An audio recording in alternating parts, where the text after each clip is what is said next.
আকাশবাণী খবর পড়ছি অনিন্দিতা ভট্টাচার্য। প্রথমে বিশেষ বিশেষ খবর। কেন্দ্রীয় মন্ত্রিসভা দিল্লিতে গাড়ি বিস্ফোরণের মাধ্যমে সন্ত্রাসবাদী হামলার তীব্র নিন্দা করে সব ধরনের সন্ত্রাসের বিরুদ্ধে আপোষ না করার কথা পুনর্ব্যক্ত করেছে। প্রধানমন্ত্রী নরেন্দ্র মোদী গাড়ি বিস্ফোরণে আহতদের সঙ্গে সাক্ষাৎ করেছেন।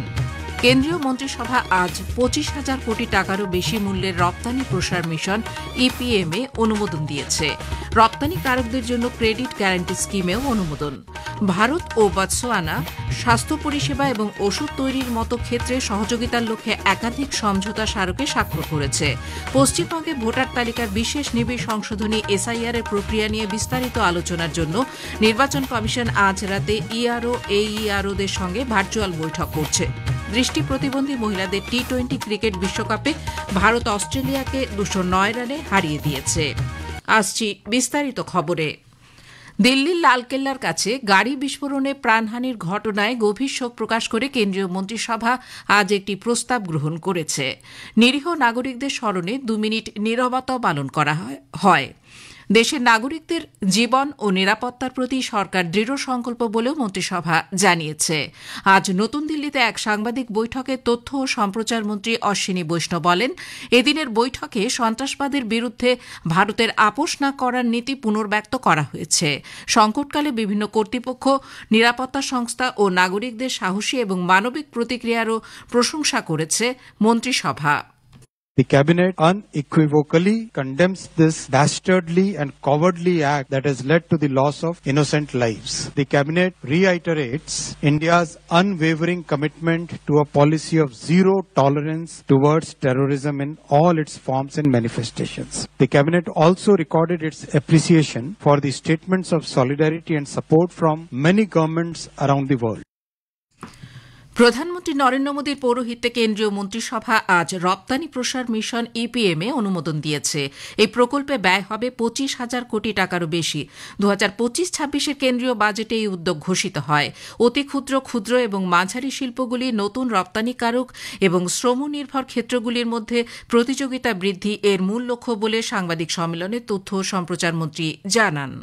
तो आज ये एक्सपोर्ट प्रमोशन मिशन स्टार्ट किया गया है। 25,060 करोड़ रुपए का इसका आउटले है। 6 साल की इसकी अवधि है और इसमें बहुत ही कॉम्प्रिहेंसिव तरीके से पूरे कंप्लीट एक्सपोर्ट के इकोसिस्टम को सपोर्ट करने का इसमें डिसीजन लिया। प्रायोरिटी उन सेक्टर्स को दी जाएगी जिनके ऊपर अभी एक एडवर्स इम्पैक्ट है, जैसे टेक्सटाइल है, लेदर है, जेम्स ज्वेलरी है, इंजीनियरिंग गुड्स और मैरीन प्रोडक्ट्स है।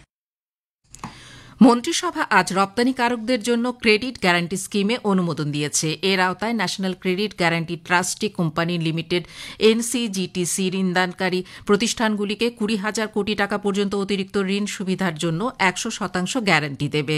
এতে অতি ক্ষুদ্র, ক্ষুদ্র এবং মাঝারি শিল্পগুলিও অন্তর্ভুক্ত থাকবে। তথ্য ও সম্প্রচার মন্ত্রী বলেন, এই উদ্যোগ ভারতীয় রপ্তানিকারকদের বিশ্ববাজারে উপযুক্ত করে তোলার পাশাপাশি নতুন বাজারে প্রবেশে সহায়তা করবে। সিজিয়াম, গ্রাফাইট, রুবিডিয়াম এবং জিরকোনিয়ামের মতো গুরুত্বপূর্ণ খনিজ পদার্থগুলির রয়্যালটি হার সংশোধনে অনুমোদন দিয়েছে মন্ত্রিসভা। শ্রী বৈষ্ণব বলেন, এর ফলে এই খনিজ পদার্থগুলি ব্লক নিলাম সহজ হবে। এর সঙ্গে যুক্ত গুরুত্বপূর্ণ খনিজ যেমন লিথিয়াম, টাংস্টেন, বিরল মৃত্তিকা উপাদান এবং নিওবিয়ামও অন্তর্ভুক্ত থাকবে। প্রধানমন্ত্রী নরেন্দ্র মোদী আজ লোকনায়ক জয়প্রকাশ নারায়ণ হাসপাতালে রাজধানীতে সোমবার গাড়ি বিস্ফোরণে আহতদের দেখতে যান। ভুটানে তার 2 দিনের সফর শেষে দিল্লিতে অবতরণের পরেই প্রধানমন্ত্রী হাসপাতালে পৌঁছন। শ্রী মোদী আহতদের সঙ্গে কথা বলেন এবং তাদের দ্রুত আরোগ্য কামনা করেন। হাসপাতালের আধিকারিক এবং চিকিৎসকরাও তাঁকে পরিস্থিতি সম্পর্কে অবহিত করেন। সোশ্যাল মিডিয়ায় এক পোস্টে শ্রী মোদী বলেছেন, এই ষড়যন্ত্রের পেছনে যারা রয়েছে তাদের কোনো রেয়াত করা হবে না। তদন্তকারী সংস্থাগুলির চক্রান্তের সমস্ত তথ্য খুঁজে বের করবে। সমগ্র দেশ ক্ষতিগ্রস্ত পরিবারগুলোর পাশে রয়েছে বলেও তিনি জানান।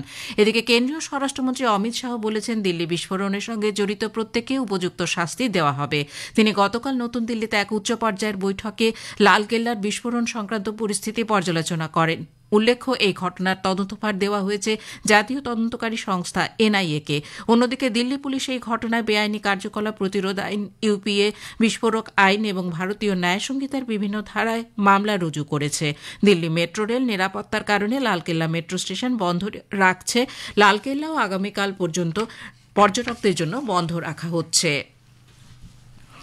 দিল্লি বিস্ফোরণে কাণ্ডের তদন্তে ফরিদাবাদ পুলিশ আজ এক লাল ইকোস্পোর্ট গাড়ি বাজেয়াপ্ত করেছে। সেটি দিল্লি বিস্ফোরণ মামলার প্রধান সন্দেহভাজনের সঙ্গে যুক্ত বলে মনে করা হচ্ছে।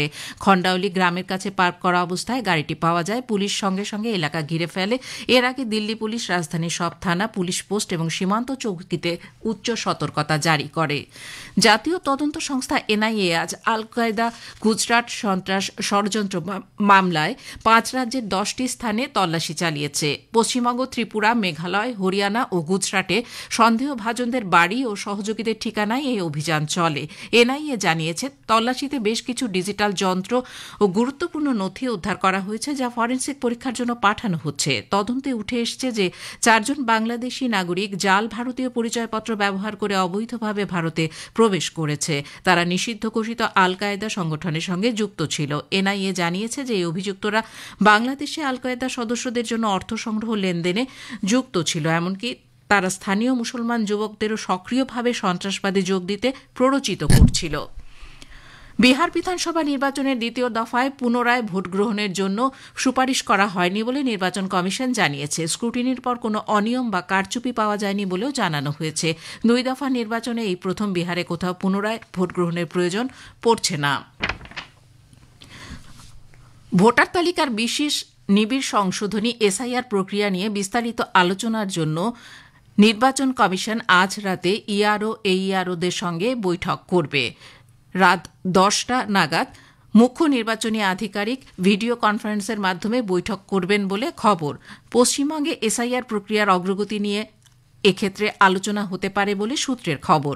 মৃত ভোটারের নামে এনুমারেশন ফর্ম জমা পড়লে নির্বাচন কমিশন সংশ্লিষ্ট পরিবারের বিরুদ্ধে আইনি ব্যবস্থা নেবে। কমিশনের নির্দেশ অনুযায়ী মৃত ব্যক্তির নামে ফর্ম পূরণ করা হলে যা স্বাক্ষর পাবে তার বিরুদ্ধে জনপ্রতিনিধিত্ব আইনের 32 ধারা অনুযায়ী 1 বছর পর্যন্ত কারাদণ্ড হতে পারে। কমিশনের পক্ষে গতকাল জারি করা এক নির্দেশিকায় জানানো হয়েছে, বুথ লেভেল এজেন্ট এর দায়িত্ব হল সংশ্লিষ্ট অংশের ভোটার তালিকার নামগুলো খতিয়ে দেখে মৃত ও স্থানান্তরিত ভোটারদের চিহ্নিত করা। এ বিষয়ে অতিরিক্ত মুখ্য নির্বাচনী আধিকারিক অরিন্দম নিয়োগী জানিয়েছেন, অবৈধ ভোটার যারা আছেন, যদি কোনো নাম থাকে, যারা আমরা 4 ধরনের ক্যাটেগরি বলি, ডেড, শিফটেড এবং ডিলিটেড, যারা আগে ছিলেন ওখানে তারা নেই, যারা মারা গেছেন তারা অন্য জায়গায় চলে গেছেন, এবং ডুপ্লিকেট অর্থাৎ 2বার নাম হয়েছে, এই 4 ধরনের ভোটারের নাম যেন না থাকে সেইটা নিশ্চিত করা কিন্তু কমিশনের দায়িত্ব।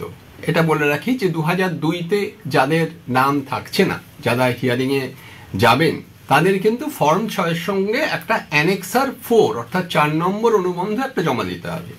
নিয়ম অনুযায়ী বিএলএ হতে হলে তাকে সেই অংশে নিবন্ধিত ভোটার হতে হবে।